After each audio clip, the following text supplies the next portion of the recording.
Hello everyone, in this video we'll be discussing about Laravel migration. Now Laravel migration is an essential feature in Laravel that allows you to create a table in your database. This is the main concept of migrations, but you can also modify and share the application database schema with other developers.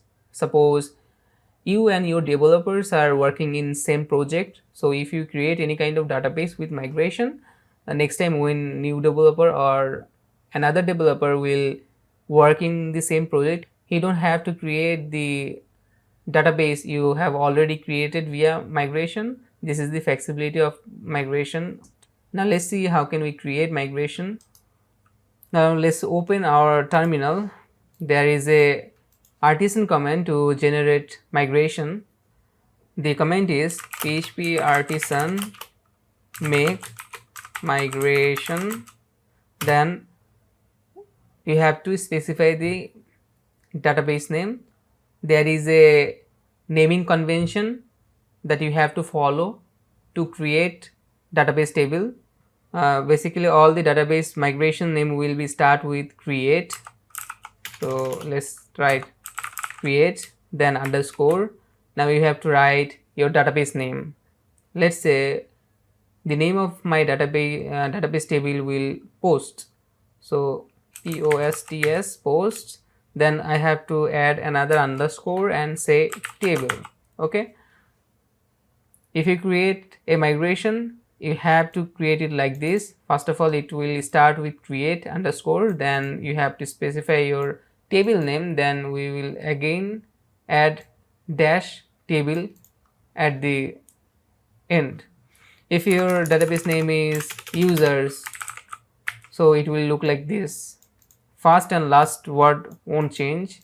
You have you can only change the database name, and always give your database name plural, because if you use singular database name, that can cause some issue in future when you work with relationships. So for now, just understand that you have to write your database table name in plural.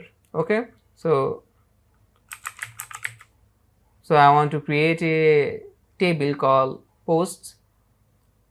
Let's add enter, and you can see it's showing info created migrations, and here is my full name of the migration file. It's still loading, so it's finished. Now in the folders, you can see here is a folder called database. If I open it, you will find a migrations folder. If I open that one also, in here you can see here is my just created migration file, create post table. Open it, you can find out some methods here, like here is the up method and this is a down method. Up method is basically that will help us to migrate our database, and down is for if you want to drop this table from your database, we will using this down method. Okay, let's create some fields in our database table. In here you can see here is your database table name, posts, and inside that method we will declare our database table names. Like here is already declared two. One is the id, this will automatically generate the ids, and second will be that will generate the ids for your database table automatically. This will increment automatically, so you don't have to create a id field separately. It's totally fine. And we have these timestamps that will create two columns in our database. One will be created at and one will be updated at. We will talk about them later. For now, let's create our own database columns. For that, you can see we took a variable here, so I'll call that variable, and then I will say string. Let's say string is basically represent to varchar. If you know SQL, you have to define some types in MySQL like int type, and then boolean and other stuff. Now this represent to varchar which only support 255 characters, if I'm not wrong. Now in here, in this function, we will say our column name. Let's say we named our table post, right? So let's say it will be title. Okay, we'll end this line with semicolon. Now we'll create another field. Let's say again table, and this will be text, and I will name this field, description. Okay, so what is this text? If you know that in MySQL there is a type called field type called text, right? So we can't use a string in a description because string represent to varchar, so it just can contain 255 words, letters, right? So we need greater than that, so we will use text as our field type, right? Now we can also add another column, and I will say boolean. Okay, and the name will be status, right? By boolean we will specifying that this field will only contain 0 or 1, that's all. Now we created our columns, right? Now let's migrate this table. Now if I be more precise, let's open our Laravel. Make sure your server is running. In here I will click on open, and as you know, our database is Laravel test. When I click on here, you can see here is nothing. The full database is empty. Now let's go to our terminal and clear everything. Now we will migrate the database that we just created.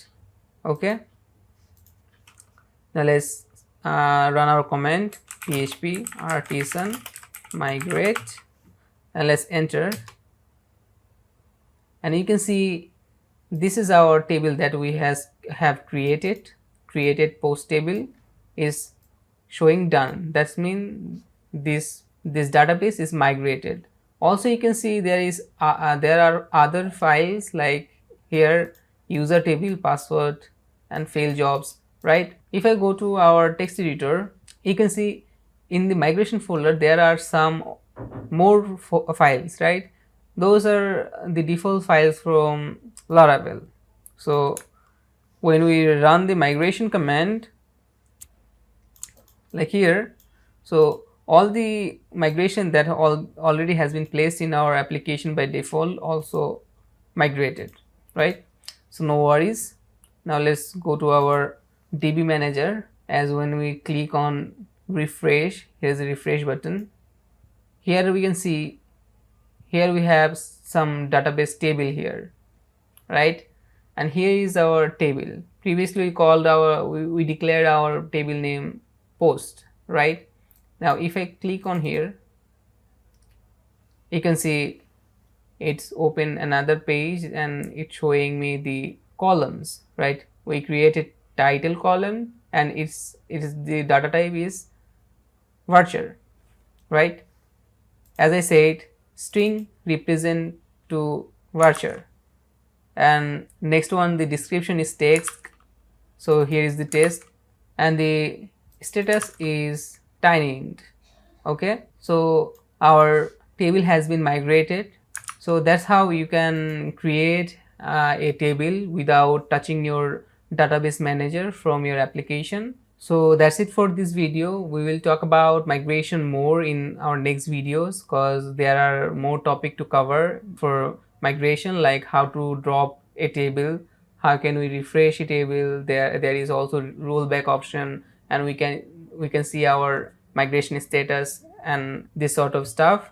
We'll talk about them our later on video. For this video, that's all.